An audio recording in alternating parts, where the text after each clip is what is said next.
கனியிலும் தானியங்களும் கரைக்கின்றி தருநாடு கரைக்கின்றி தருநாடு கரைக்கின்றி தருநாடு பாரத சமுதாயம் வாழ்கவே வாழ்க வாழ்க பாரத சமுதாயம் வாழ்கவே ஜெய ஜெய ஜெய பாரத சமுதாயம் வாழ்கவே வாழ்க வாழ்க பாரத சமுதாயம் வாழ்கவே.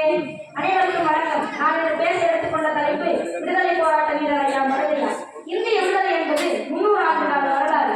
இந்திய விடுதலை என்பது 300 ஆண்டுகால வரலாறு. வீரபாண்டிய கட்டபொம்மன், வேலுநாச்சியார், மருது சகோதரர்கள், தீரன் சின்னமலை போன்ற குறுநில மன்னர்கள் ஆட்சி காலத்தில் தொடங்கி வைக்கப்பட்ட விடுதலை புரட்சிகள் மக்களாட்சியாய் வளர்ந்ததும் பேரெழுச்சி பெற்றது.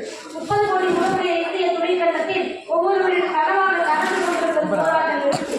மகாத்மா காந்தியின் தலைமையில் அகிம்சை முறையிலும் நேதாஜி சுபாஷ் சந்திர போஸ் தலைமையில் ராஜ கட்டமைப்போடும் இந்திய விடுதலை போராட்டம் வீறு கொண்டு இருந்தது.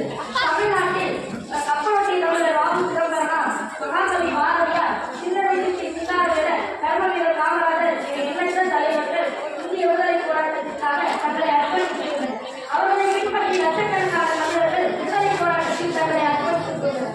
காந்தி, நேரு, நேதாஜி சுபாஷ் சந்திர போஸ், பகத்சிங் என இந்திய விடுதலைக்காக போராடிய எண்ணற்ற தலைவர்